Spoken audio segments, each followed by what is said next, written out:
The next film in the Marvel Cinematic Universe, the big 11th film, the sequel to 2012's Avengers, and technically sequel to 10 other films, is Avengers Age of Ultron, released only 2 years ago in 2015, and once again joining me to talk about it is the wonderful Barry. Barry, how are things?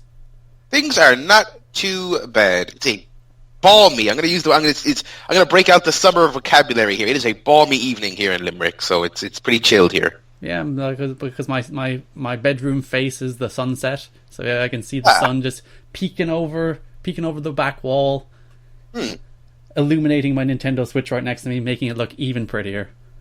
Oh, your new idol. Yes, it's just sitting there, like just sitting in the sunlight, glistening.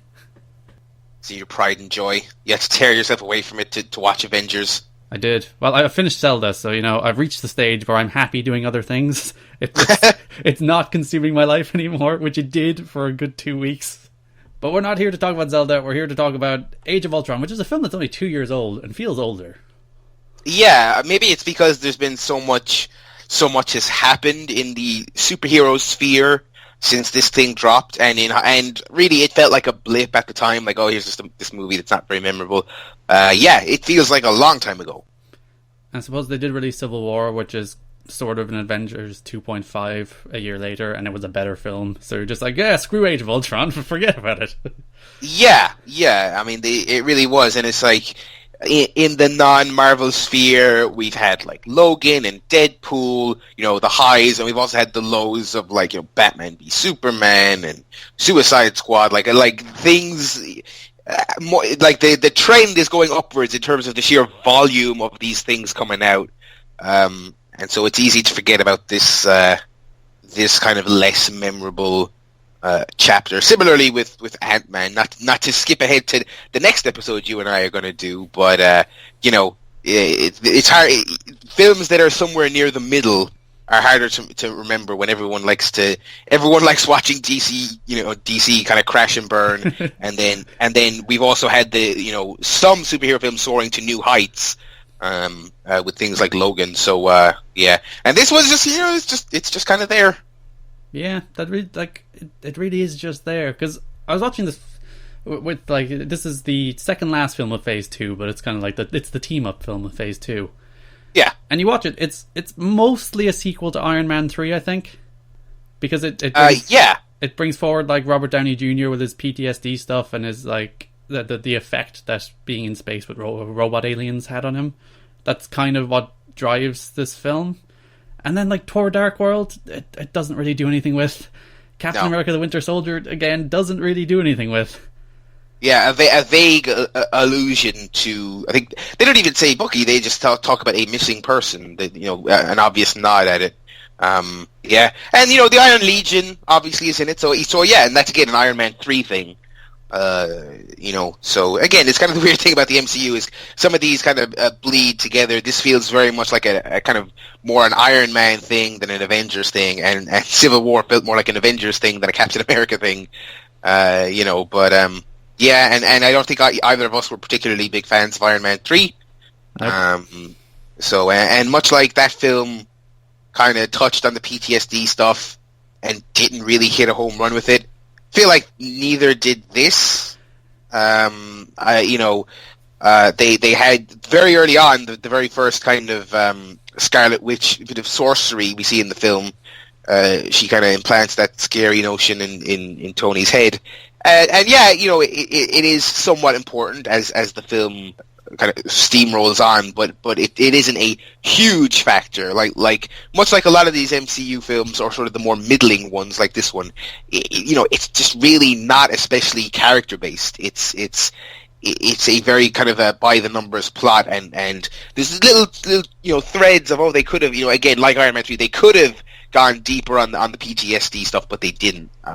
So yeah, definitely more of it feels more Iron Man centric than an ensemble piece. Yeah, and they do drop those character-centric ideas, as you said, with the Tony Stark thing, and with like the Black Widow delve into her past just a little bit, and even Hawkeye. They for the first time, it's like Hawkeye's a person, Yeah, which I appreciate, because he's obviously has not and is almost certainly not going to get a standalone film. So I guess he has to get his backstory somewhere. although I did not really appreciate it in this film. It was not one of the strongest elements of this film. So again, I think we've said a lot as well on this show, and we've said it a lot in the Avengers Assemble episode, is that I do appreciate the difficulty of all the moving parts in a film like this. Like, look, you can't I'm not saying you necessarily could do justice to a character having PTSD in a film where he has to share the screen with 6 other goodies and a bad guy and so on and so forth. So I get it, but at the same time, it's just all those little character threads end up feeling just not very well fleshed out or taken advantage of. The only one, and I didn't really appreciate this the first time I watched the film, the only kind of character arc I did like in this film was Hulk. I like that an awful lot. I completely forgot about the kind of ambiguous ending. I appreciated that a lot, and I think that continues what you and I discussed before about how Hulk he's done justice and he's done very well in these ensemble films, and maybe he's just not a character who can do a standalone film, but they've done quite well with him in these. Yeah, and he's hitting on Black Widow, and like poor Betty at home. Poor Betty's just left behind. Yeah, well, sorry, Betty. Yeah, get out of here, Liv Tyler. You don't have actually, none of the women have roles in these films. Yeah, and it's funny that like Stark and Thor are like joking about their respective better halves. It's like, I don't think we'll ever see Gwyneth Paltrow in any of these movies ever again. Maybe she's in Infinity War. We're not going to pay for them. No, and certainly not. Like, yeah, she's probably not a cheap actress to employ for in this film with this gigantic cast. Would have been it would have been a cameo, right? Yep. They already, Yeah, same with Portman and Dennings and all those other Thor characters. So yeah. And I don't want to cast aspersions on Hayley Atwell and like Stellan Skarsgård, who are kind of the supporting roles who pop up here, and Idris Elba as well. But I'd imagine they come cheaper than Gwyneth Paltrow. Yeah, certainly. Idris Elba feels like a guy who's been on the verge of becoming this massive Hollywood name, but like still not quite there. Like he's like, I can't even remember the name of that action movie he was in like last summer, but I don't remember it catching on especially well. I feel like as much as people think he'd be great in the role, I feel like they also want the James Bond thing to happen because it would finally put him in the upper echelon that he's been clawing at for a while. He's kind of been that solid supporting guy for the longest time. I don't imagine he was. I don't imagine they had to throw a load of zeros on the check to get him in this one. When we were talking about Avengers, and you were talking about how you felt that you could look at that film and see how it was somewhat cynically assembled. Yeah, pardon the assembled pun, but yeah, I would have pushed back on that there. A little less so here. I think you can see this. It's just like, let's take the beats of the original Avengers. Let's wrap a kind of a I don't want to say loose plot because it's relatively well plotted, even if it's not all that original plot. But yeah. It does feel like it's just, let's just retreat the Avengers. People love that. Let's just kind of do it again. Yeah, and I feel like on rewatching Avengers Assemble and discussing it with you, I did the charm of everything they were doing did outweigh the assembly line nature of it to an extent, but with this one, it was like I was just like I feel like I was actually like frustrated watching it. I was like, this is so uninspiring in so many different ways. There's a couple of different lines that really bother me. In that it's like they're hammering home the extremely basic thrust of a scene to the audience. The big there was a couple, but the big one that jumps out at me that I recall is when Iron Man says in the final act, he says something effective. It's simple. Ultron touches this, it's game over. Which is basically to set up all the good guys standing around the goal, basically, in a video game, and it's like horde mode. Hold back the enemy for X amount of minutes. And it feels like the whole film is built again around that shot, where it's just they're doing the circular camera thing around the people standing around the MacGuffin thing in the middle that no one can get to, and you can see the cynicism here. And I realize perhaps it is slightly, I don't know if tongue-in-cheek is the right word. It's a little bit knowing, a little bit nodding at the camera. But there's that. There's also the intro shot where they all slow-mo over the barricade in sync with each other. I think that's a cooler shot, though.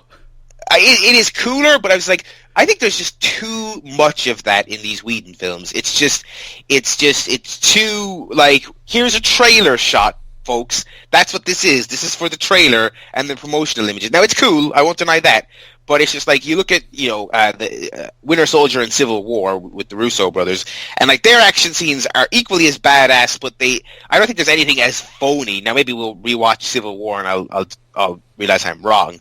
But it's just, a lot of it comes off contrived, again, for promotional images, I feel. And in general, I actually kind of find the action kind of unsatisfying in this. Kind of reminds me a little bit of the Star Wars prequels, where they're tearing through battle droids like they're nothing. Yeah. So there's a lot of like tension-free action in this, where they are just obliterating Iron Legion with one hand. Like the opening scene, again, they're just absolutely kicking everyone's ass. And again in the closing scene, kind of tension-free. Also, I didn't notice this when I first watched it, but I was watching this back and I was like, the CGI in this movie is like not as awesome as you would expect for a huge production like this. Like especially during a lot of the fight scenes when dudes are getting knocked backwards and things like that. And a couple of the chase scenes, where like Black Widow in particular, I remember a couple of very standout shots where she's like on her bike and it's like really painfully obviously like her against a green screen. Yeah. It's not top drawer in the action department, which is kind of what people at the very least expect. I mean, I don't know that anyone's really coming to this expecting a hugely original plot, but the action was all just very numb to me, all very tension free and not the most well produced either. Yeah, so that it wasn't scratching that itch for me either, really. I would have said it almost felt a little rushed, the action. The CGI is there, but like it's as if they just didn't have time to 100% finish it. Right. And like this film did cost $250 million to make, so they might have reached the stage where it's like, lads, we can't pour any more money. This film did make $1.4 billion, but they probably reached a stage where it's like, we can't inflate this budget anymore. Yeah, absolutely. Because there is a lot of moving parts in those action scenes, especially toward the end when you introduce people like Vision and Scarlet Witch. Captain America, you can keep it a little more grounded, probably a little more practical. But when you have people with mind powers just making random robots go, it's like, well. So the one scene I do really like though, is the sort of plane, train, automobile chase in the middle of the film. Yep, that's the one action scene that feels kind of sort of novel. Yeah, as opposed to like the putty syndrome, as I said last night from Power Rangers. They're just putties. They're random things to be mown down without you even thinking about it. Yeah, that one's got some stuff going on, and so I do appreciate that. So it's not, again, the Russo films are a level above.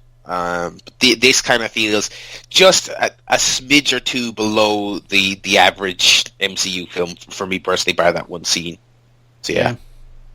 This film does introduce two new characters, one of which was Quicksilver, which was a very bad idea after X-Men Days of Future Past, which had that awesome Quicksilver scene. And now there's nothing wrong with Aaron Taylor Johnson's Quicksilver in this film. There's like literally not, except that he's introduced to die, and that's pretty much the only reason he exists. Yeah. But like after watching X-Men, and it's just like, guys, sorry, you lost. Yeah, I didn't have a problem with him really at all. It's just, you couldn't compare. And I feel like maybe the lesson there is the rare handful of characters that are in the overlapping sections of that Venn diagram of who owns what. Probably best just not to bother, because you're only going to get compared. Yep. And it's not like these studios don't have enough. All of them have 1 million characters to work with. I don't think they need to work to hedge their bets with these people that are also in the other studios realm. But tell you what though, on the subject of Quicksilver and Scarlet Witch, who I thought were good characters, I thought they had decent characterization. I like the actors involved. The accents were killing me. Oh, they're dreadful. I think Elizabeth Olsen's was a little better. Yeah, absolutely. But yeah, both of them, it's just like, ooh. Yeah, and from fake Russia, not Russia, whatever it is, It's Sokovia, like, have you know. Yeah, that has so much like unapologetic, like it looks like Russian kind of like iconography and stuff like that. It's just like, okay, whatever, fair enough. You didn't want to. I mean, look, I understand whenever a movie studio doesn't want to use a real country, I get it, but those accents were dreadful, absolutely dreadful. Yeah, they introduced him to kill him off, which I know you and I are probably on the same page with regards to the final act. But I enjoyed the first, I think, 30 minutes of this film because it's just like banter and fun. You know, the usual them sitting in a room throwing jokes at each other. And then like after Ultron's introduced, there's like a lull for a good like 50 minutes. And then there's that train scene you talk about, which is like, ooh, this film is good again for a while. And then there's that closing act, which is, it's just like them mowing down inconsequential robots for 20 minutes. Yeah. And it's just, by the end of it, you're like, I don't care. You can drop that weird meteor. Like, that his plan is to lift the chunk out of the Earth far enough into the sky and then drop it on Earth to form a meteor. It's just like, what? You have an army of robots. Just go kill people. Just go kill people, yeah. It's so contrived. There's so little sense of danger because, as we talked about a lot before, everyone gets saved in all of these movies to the annoying degree. I remember being so annoyed with that when I left the theater when I saw this the first time. I was like, God, you know, that woman in that car. Like, I realize you can't. It's tough because you can't make Captain America look like a jackass, like he tries to save a woman in a car and she falls to her death. But on the flip side, like you also could, if you really, I mean, to give it a sense of gravitas. And the only character that they kill is the one they introduce, who is not in the film a whole lot. You know, it just feels so lame, and look, the plan is contrived. The protect this thing, you know, that's contrived. The whole, pretty much every facet of it just didn't wash with me really at all. The only kind of redeeming factor I liked for the last act was the conversation between Ultron and Vision. Vision in general was an interesting character after he was introduced. Yeah, and I remember when I first saw him, I thought he looked a bit goofy, but I got over it, and I appreciate, you know, he's kind of wise, and he's got that whole thing where he's not really human, so he doesn't really fit in, which they kind of explore more in Civil War. But yeah, I think he's a solid character for sure. There seems to be like, Man of Steel was like roundly criticized for just mass slaughter of human beings. Yeah, like hundreds and millions of people die in that film just for the sake of Superman smashing through buildings. And I feel like there's been a knee-jerk reaction in some films the other way. Whereas, like, as you said, this film can't kill anybody except that one character introduced to die. But, like, nobody can die. It's like, we have to get everybody off of this weird island thing. And obviously we know in Civil War not everybody got off that weird island thing. But, yeah, it just feels like I don't want to say these films have lost their balls, but, like, they could do it killing some people just to raise the stakes. Yeah, and like there has to be a middle ground, because I think part of the problem also with Man of Steel is that now in Batman v Superman they acted like, oh, everyone hates Superman now for this reason, he kills people. But if you go back, there's just no attention drawn to the vast amounts of destruction he's causing. It's all just done as you know, something to keep, you know, something shiny to amuse the viewers.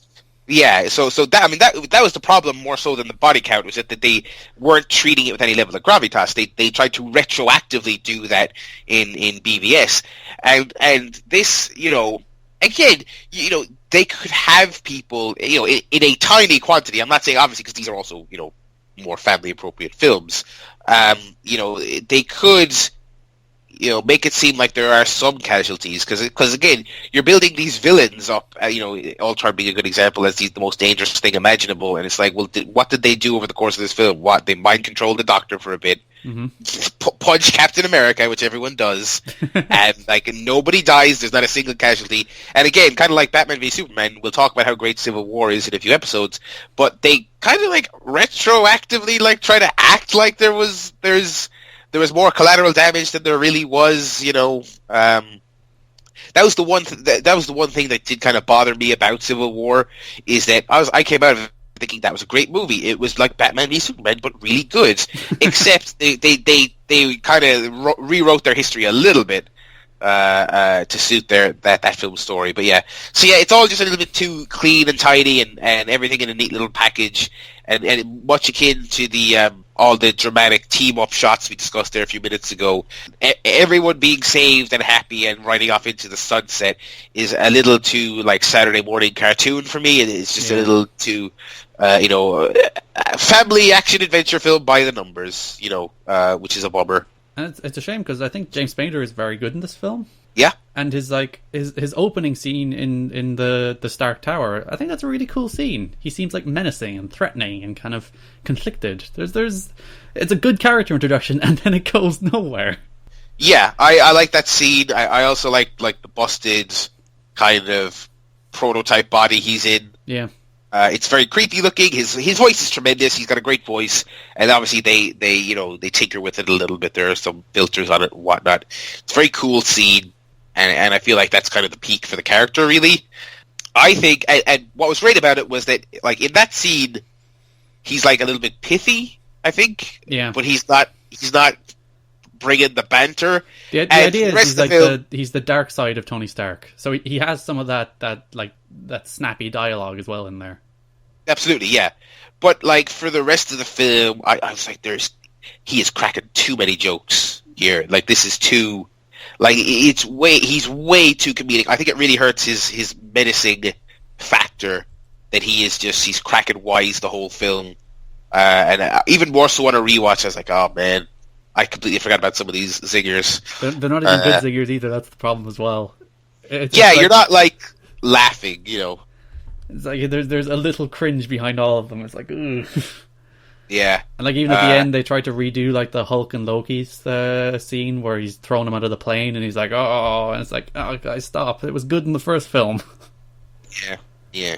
And again, like, and if you go back and watch the trailer, which despite being an Avengers cynic, like when these movies were first coming out, I remember watching the trailer and kind of akin to Suicide Squad of all films to make a comparison to. The trailer made it seem super dark. Like this was like potentially the end of the Avengers.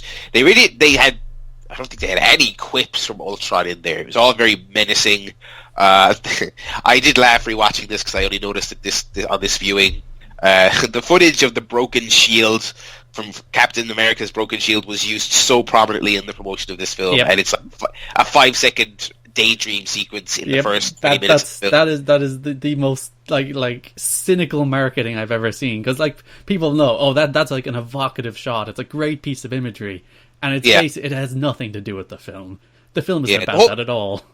Yeah, the whole trailer is kind of like that. It's very dark, like this could potentially be the end of the Avengers, and the film is really not. It's another kind of happy-go-lucky adventure where the bad guy's about to escape, and Hulk gets him. He's like, "Oh, come on, Hulk, I'm flying here." It's just like, "Oh, lads, you didn't stick the landing or even close." And again, kind of like Suicide Squad, they had that first trailer that made everyone think, all right, you gotta go, maybe you're going a little too dark, but whatever, we'll give it a chance. And then the movie came out, and it's this weird, stupid movie that's like broken in some ways. There's good ideas in there, but they don't go anywhere, and it's like, oh. Yeah, God, that's a whole other day of discussion. And it's like, I mean, to be fair, like it's not that bad. Obviously, we've said this a million times. There's a level of craftsmanship to this film that is not. That means it cannot really go below a certain level. But again, cynically produced, very by the numbers, and very safe. It's a very safe movie. It is. And our Stan Lee cameo, he's just a random guy in the Avengers party. He got drunk though. I thought that was I laughed when he said Excelsior. Yeah, his drunk delivery of Excelsior was very, very good. Yeah. And the thing is, it's not just Ultron. I think in general, this film is way more comedic than nearly anything else bar Guardians, maybe. And I think it's, other than Ultron stuff, I think it's decently funny. I like the setup of the Thor thing, and the payoff with Vision was very good. I thought, the hammer. That I think that's that's a lovely little idea in this film. That's set up as like a kind of jokey scene where they're just sitting around goofing around. And then it comes back around, and it's like, oh, that's how we justify trusting Vision, and it's like that's really smart. Yeah, absolutely. So, I mean, I think kind of the other in terms of the threads here that are paid off later, or that may be paid off later. We got Thor going back to Asgard at the end of this one. Hulk is missing. Hulk is missing. Thor has not returned. He returns in the post credits of Doctor Strange. but he has not yet returned in a feature film. Hulk. Now, was this speculation or was this confirmed? Are they doing kind of a Planet Hulk thing with Thor Ragnarok? Yep, Hulk is like a featured character in Thor Ragnarok. I think that might be pretty cool. Yeah. I will. I will be interested to see that. So yeah, Hulk's missing. Thor has gone home, and other than that, everyone seems pretty dang content. Obviously, the reason Thor leaves is because he's aware the Infinity Stones. There's a doing transpiring, and we get our post-credit scene with Thanos. Yeah, which I don't know why, because I didn't have a problem with it in Guardians, but for some reason, seeing it in the context of this film, I was like, that Thanos design is kind of goofy. He did, yeah. It looked too CGI. Yeah, almost like too colorful or something. It's weird. Yeah, or maybe it's just because it's an Avengers film, so it's a little bit more as it's on planet Earth. Whereas in Guardians, he's in his weird floating chair, literally in the middle of space. So it looks more apropos. Whereas coming after the credits of this movie, where it's just it's another fight scene in New York or wherever the hell, I don't even know where this. You know what I mean? It's like it's weird, but anyway, that's a minor thing. I mean, that was a cool little cameo because this is the first time you saw him in the quote unquote regular universe, aside from the space dwelling side of things. But yeah, it was all right. Yeah, and in fairness, this film does kind of lead into Civil War as well, with Robert Downey Jr. or Tony Stark not really trusting himself anymore and wanting to sign up to laws that place checks on his power. That kind of makes sense coming out of this film.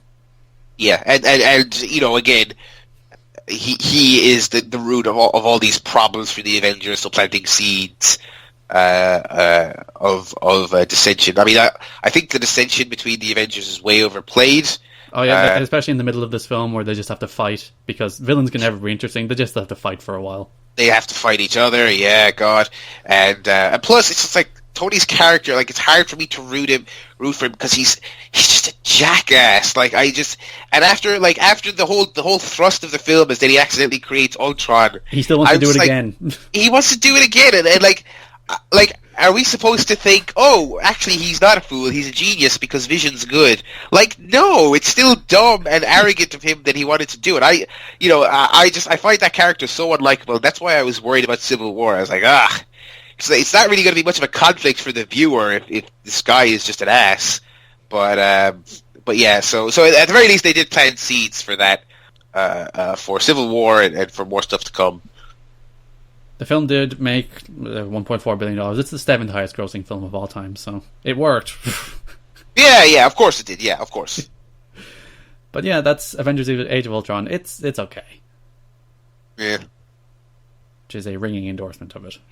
Yeah, I mean, if I was going to hand pick my favorite ones to marathon before Infinity War, I'd probably, even though it has some important aspects, I'd probably give it a skip. It is weird that you can skip the big team up film, but you can. It's just it kind of doesn't matter. It's like there's Infinity Stones here, but we knew that already. Thanos is here, but we knew that already. So exactly. Yeah. Before we go, Barry, plugs. Twitter.com/the Barry Lad. Musings about what's going on in the world and links to my various other projects at youtube.com/Barry Murphy Lad. Those are my main plugs there. Various playthroughs and things going on that YouTube channel. And next up is the final film in Phase 2, which is weird that there's another film after the team-up film, which is Ant-Man. Yeah, it's odd positioning. I guess the rationale was that they didn't want to have him in the ensemble piece, but they didn't want to have him debut before it. Yep. You know what I mean? And then have him weirdly excluded.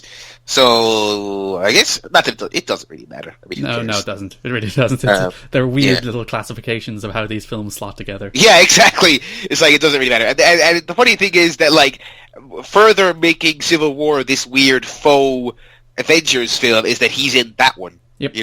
But anyway, yeah. So I'm looking forward to rewatching that one because I remember thinking it was okay. And my favorite bits about it were the bits that had Edgar Wright's fingerprints all over them.